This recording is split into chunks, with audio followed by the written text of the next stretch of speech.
तुमच्या जीवनातील सर्व सुख आणि समृद्धी लवकरच येईल. तुमची सर्व स्वप्ने लवकरच पूर्ण होऊ देत. स्वतःला कधीही कमकुवत समजू नका. श्री स्वामी समर्थ. ओम नमः शिवाय. त्याच क्षणी नष्ट होतं. देवादिदेव महादेव सांगतात, जे भक्त ही कहाणी अत्यंत लक्षपूर्वक आणि पूर्ण ऐकतात, त्यांच्या नशिबातून सर्व दुःख, कितीही मोठे पाप नष्ट होऊन जाते. जे भक्त ही कहाणी शेवटपर्यंत ऐकत राहतात, त्यांना महादेवांची कृपा त्याच क्षणी प्राप्त होते. सोमवारचा उपवास करणाऱ्यांसाठी ही कहाणी वरदानच आहे. भक्तांनो, आजची जी कहाणी आहे, आजचा जो प्रसंग आहे, तो खूप ज्ञानवर्धक आहे. त्यामुळे लक्षपूर्वक ऐका ही पवित्र कहाणी. तुला तुझ्या जीवनात खूप मोठी प्रेरणा देईल. एका पक्षाची शिवरात्री या कहाणीचे नाव आहे. ही कहाणी खूप पवित्र मानली जाते. ही कहाणी ऐकता क्षणी तुमच्या कुटुंबावर येणाऱ्या, तुमच्या मुलाबाळांवर येणारे संकट या कथेला सुरू करण्यापूर्वी तुम्ही देखील श्री स्वामी समर्थ आईचे आणि भगवान भोलेनाथांचे भक्त असाल तर कमेंट बॉक्समध्ये श्री स्वामी समर्थ, हर हर महादेव या क्षणी लिहा. तसेच हा शक्तिशाली व्हिडिओ लाईक करा. आपलं हे चॅनल सबस्क्राईब करा. भगवंत तुमच्या भाग्यामध्ये नक्की चमत्कार करेल. चला तर मग या पवित्र कहाणीला सुरू करूया. एका नगरात एक श्रीमंत सेठ राहत होता. त्याला अन्नधान्याची, धनाची कोणतीही कमतरता नव्हती. पण हे लोक कधीही त्यांच्या आयुष्यात दानधर्म किंवा इतर कोणाचीही सेवा करत नव्हते. त्यांनी त्यांच्या आयुष्यात कधीही कोणाला भिक्षाही दिली नसे. त्यांना कोणतेही संतान नव्हते. त्या सेठचा वाडा ज्या ठिकाणी होता, तिथे एक पिंपळाचे झाड होते.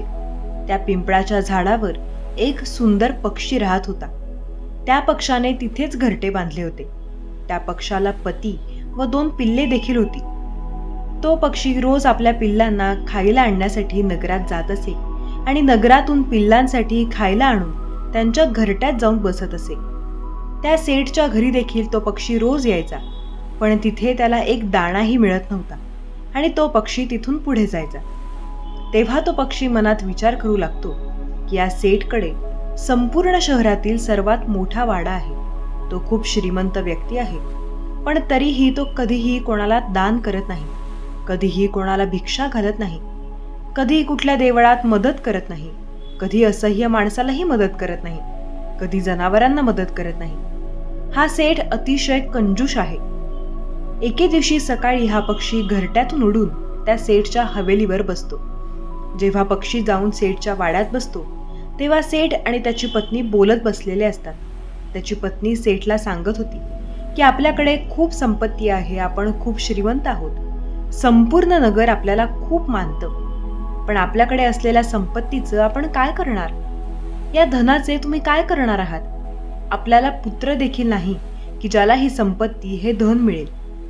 तेव्हा तो सेठ आपल्या पत्नीला म्हणतो, हे प्रिये, यात आपली काय चूक? आपलं नशीबच असं आहे. आपल्या नशिबात पुत्रप्राप्ती किंवा संतान प्राप्ती नाही. सेठ आपल्या पत्नीला म्हणतो, आपण जिवंत आहोत तोपर्यंत आपण ही संपत्ती खाऊ. आपण मरण पावल्यानंतर ज्याच्या नशिबात हे सर्व असेल, ते सर्व तो खाऊन टाकेल. सेठ आणि त्याच्या पत्नीचे बोलणं तो पक्षी लक्षपूर्वक ऐकत असतो. या दोघांचं बोलणं ऐकून झाल्यानंतर पक्षी आपल्या खाण्याच्या शोधात जाऊन आपल्या पिल्लांना खायला घालून घरट्यामध्ये झोपून जातो. आता पक्षी रोज त्या सेठच्या घरी जाऊ लागतो आणि त्यांचं बोलणं रोजच्या रोज ऐकू लागतो.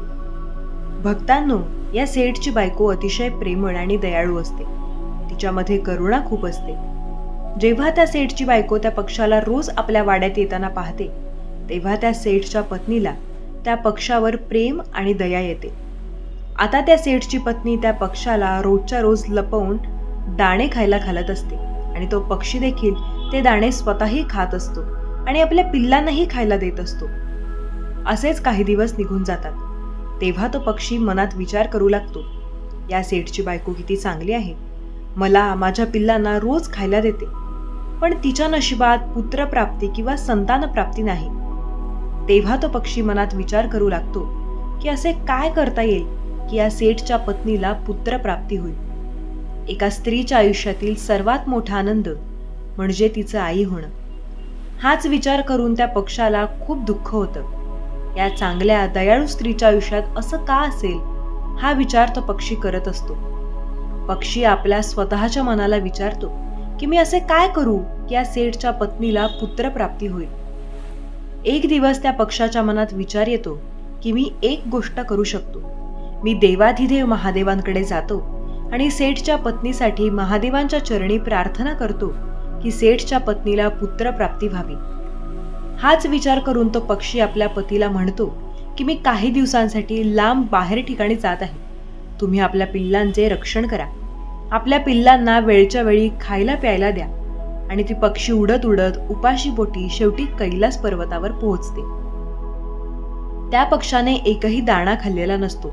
तसंच उपाशीपोटी तो पक्षी उडत उडत कैलास पर्वतावर पोहोचतो, जिथे माता पार्वती आणि देवाधिदेव महादेव बसलेले असतात. तो पक्षी जोरात उडत उडत येऊन माता पार्वतीच्या पायांवर बेशुद्ध पडतो.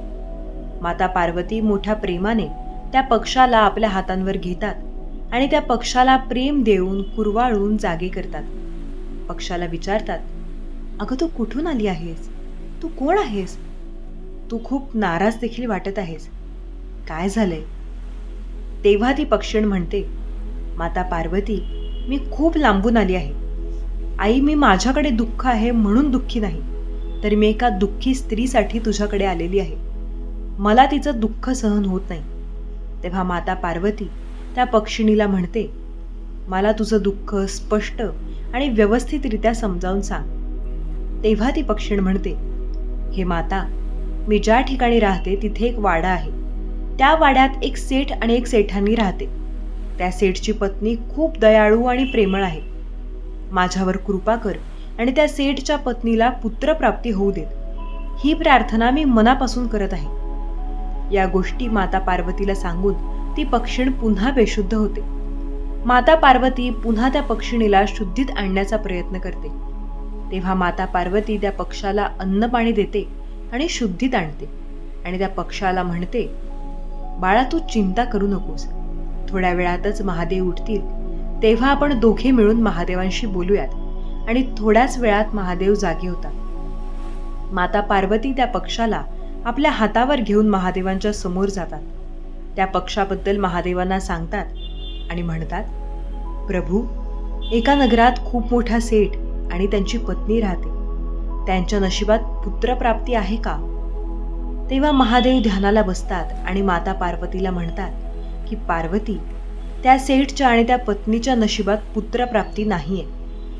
तेव्हा माता पार्वती महादेवांना म्हणतात, हे प्रभू, त्यांच्या नशिबात जर पुत्रप्राप्ती नसेल तर तुम्हाला त्यांना पुत्रप्राप्ती द्यावी लागेल. तेव्हा महादेव माता पार्वतीला म्हणतात, पार्वती, तू जिद्द का करत आहेस? त्यांच्या नशिबात जर पुत्रप्राप्ती नसेल तर हे कसे शक्य आहे?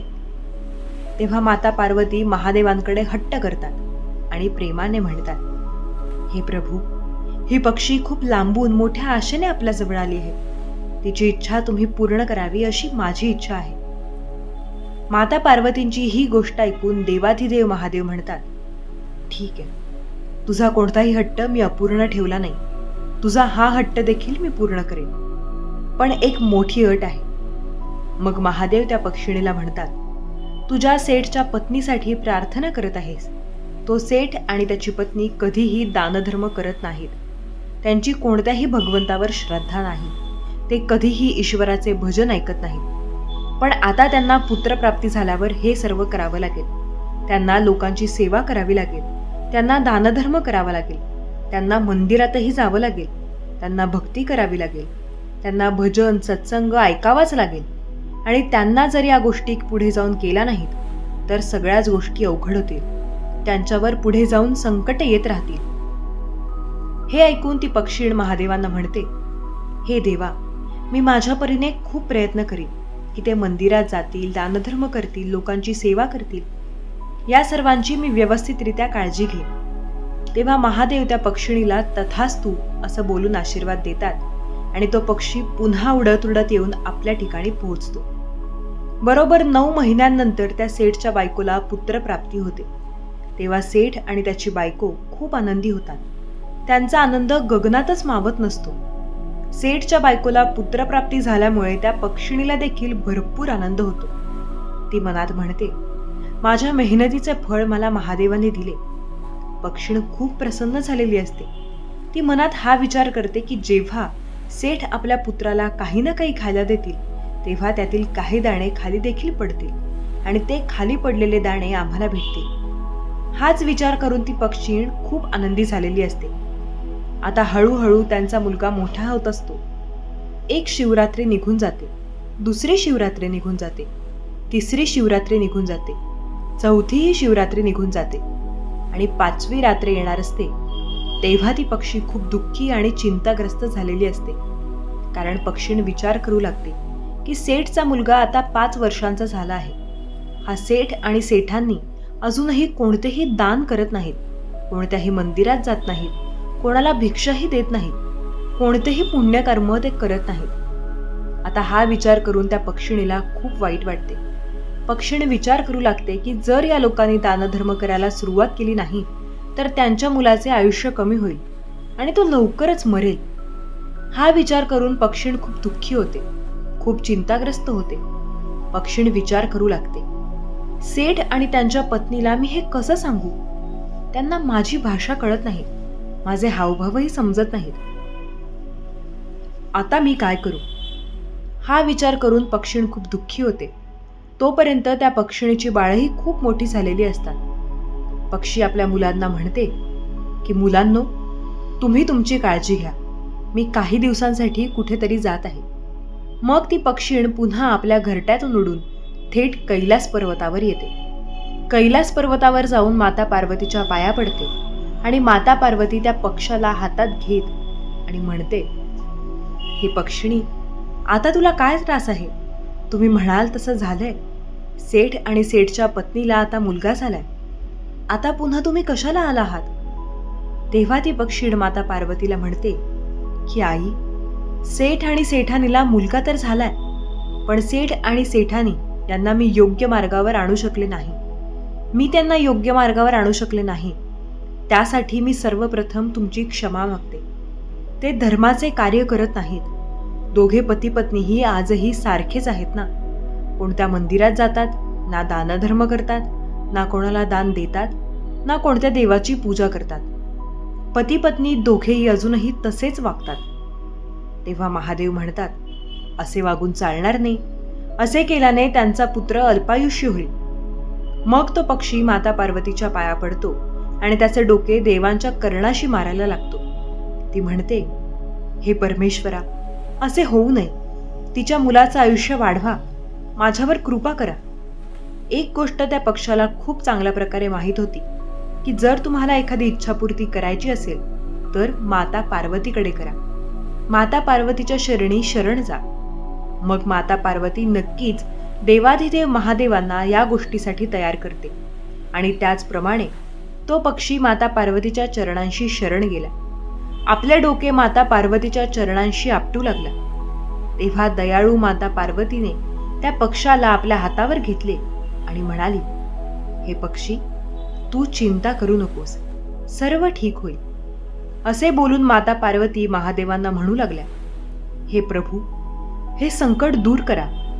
जेव्हा तो पक्षी माता पार्वतीला म्हणतो, आई, मी त्यांना समजवण्याचा खूप प्रयत्न केला, पण त्यांना माझी भाषा कळत नाही आणि माझे हावभावही ते समजू शकले नाहीत. आता मी काय करू? तेव्हा पक्षी म्हणतो, आई, तू आणि बाबांनी दोघांनी तिथे जाऊन सेठ आणि सेठची पत्नी यांना योग्य मार्गावर आणले तर खूप चांगले होईल. तेव्हा पार्वती आणि भोलेनाथ बाबा म्हणतात की ठीक आहे, पक्षा असेच होईल. आपण लवकरच सेठच्या वाड्यात पोहोचणार आहोत. प्रिय भक्तांनो, मग तो पक्षी कैलासाहून आपल्या घरी येतो आणि घरट्यात जाऊन बसतो. माता पार्वती आणि महादेव देखील एका साधूचे रूप धारण करून त्या सेठच्या वाड्यावर पोहोचतात आणि सेठच्या बायकोला म्हणतात, माता, आम्हाला खूप जोराची भूक लागली आहे. तुम्ही आम्हाला अन्न देऊ शकता का? जर तुम्ही आम्हाला अन्न दिले नाही तर आम्ही तुम्हाला श्राप देऊ की लवकरच तुम्ही बर्बाद होणार आहात. तेव्हा सेठची पत्नी म्हणते, अहो बाबा, आम्हाला श्राप देऊ नका. कृपा करा, पण आम्हाला श्राप देऊ नका. आम्ही नक्कीच तुम्हाला अन्न देऊन तुमचे पोट भरतो. आणि सेठची बायको साधू रूपातील माता पार्वती आणि प्रभू महादेवांना आपल्या घरी बोलावून घेते. पंचपक्वान्न करून त्यांना खायला देते. अतिशय चांगल्या प्रकारे त्यांची सेवा करून त्यांचे पोट भरते. तिथे त्या सेठचा मुलगा देखील इकडून तिकडून खेळत असतो आणि अतिशय सुंदर असतो. तेव्हा माता पार्वती म्हणते, हे तर महादेवांनी दिलेलं सुंदर फळ आहे. सेठची पत्नी साधू रूपातील माता पार्वतींची आणि महादेवांची खूप चांगल्या प्रकारे सेवा करते. पोट भरून अन्न देते, गोड मिठाई देते. तिची ही सेवा पाहून माता पार्वती आणि प्रभू महादेव खूप खुश होतात आणि त्यांच्यावर प्रसन्न होतात. मग माता पार्वती आणि महादेव त्यांच्या घरातून जायला निघतात. तेव्हा सेठ आणि त्यांची पत्नी माता पार्वती आणि महादेवांजवळ येऊन पोहोचतात आणि म्हणतात की साधू बाबा, आमच्याकडून तुमची सेवा करण्यात काही चूक झाली असल्यास आम्हाला क्षमा करा, पण आम्हाला कोणत्याही प्रकारचा श्राप तुम्ही देऊ नका. तेव्हा महादेव म्हणतात, सेठ आणि सेठानी नीट ऐका, तुमच्याकडून खूप चुका झाल्या आहेत आणि सतत चुका होत राहिल्या जर तुम्ही असेच चालू ठेवले तर तुमचा मुलगा गंभीर संकटात सापडणार आहे आणि तुमचा मुलगा लवकरच हे जग सोडून जाईल. मग सेठ आणि त्यांची पत्नी साधू वेशात असलेल्या भोलेनाथांच्या पाया पडतात आणि म्हणतात, बाबा, आम्हाला काहीतरी मार्ग दाखवा. आम्ही काय करू? म्हातारपणात आम्हाला मुलगा मिळाला आहे आणि हा मुलगा आम्हाला गमवायचा नाही. तेव्हा महादेव म्हणतात, उभे राहा आणि लक्ष देऊन ऐका. आज त्याच्यानंतर कोणी तुमच्या दारात आले तर त्यांना रिकाम्या हाताने जाऊ देऊ नका. दानधर्म करा, लोकांना पाणी प्यायला द्या, लोकांना मदत करा, संकटग्रस्त प्राण्यांना मदत करा, महाशिवरात्रीचे व्रत करा, देवांची पूजा करा. मग पती पत्नी दोघेही हात जोडून महादेवांच्या पाया पडतात. ते म्हणतात, बाबा, आम्ही तुम्ही जे बोलत आहात तेच करू. महादेव सेठ आणि त्यांच्या पत्नीला म्हणतात की तुझ्या घरात जो मुलगा खेळतोय तो तुझ्या मेहनतीमुळे नाही, तर तो तुझ्या नशिबात देखील नव्हता. हे एका पक्षाचे कष्ट आहे जे तुझ्या ठिकाणाहून उडून कैलासात पोहोचले होते आणि कैलासात पोहोचल्यानंतर महादेव आणि पार्वतीला आवाहन करून त्याने हा पुत्र मागितला होता. त्याच्याच भक्तीचे हे फळ आहे की आज तुमच्या घरी एक सुंदर पुत्र खेळत आहे. मग सेठ आणि सेठांनी म्हणतात, बाबा, तू कोणता पक्षी आहे? तेवढ्यात तो पक्षी तिथे येतो आणि महादेव आणि माता पार्वतींना नमस्कार करतो. प्रिय भक्तांनो, हा दिवस महाशिवरात्रीचा असतो, ज्या दिवशी महादेव आणि माता पार्वतींना नमस्कार करतो.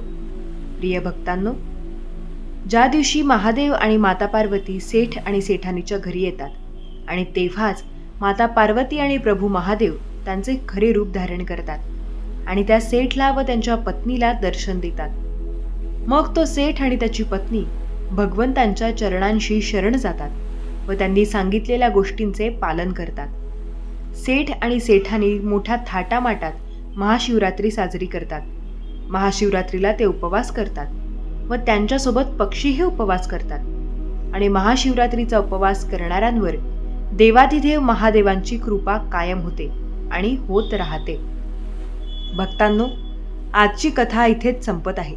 आम्हाला आशा आहे की तुम्हाला ही कथा नक्कीच आवडली असेल आणि तुम्ही या कथेतून प्रेरणा घेतली असेल. तुम्हाला आजची ही कथा कशी वाटली हे नक्की कमेंट करून सांगा. तसेच कमेंट बॉक्समध्ये श्री स्वमर्थ आईस आणि देवाधिदेव महादेवांचा जयघोष करायला विसरू नका. तसेच आपले SC मराठी चॅनल सबस्क्राईब करा. भक्तांनो, तसेच ते तुमच्यासमोर दिसणारी घंटी दाबायला विसरू नका, जेणेकरून आमच्या आगामी व्हिडिओचे नोटिफिकेशन नेहमी तुम्हाला मिळून जाईल. सर्वांनी काळजी घ्या. ओम नमः शिवाय. श्री स्वामी समर्थ.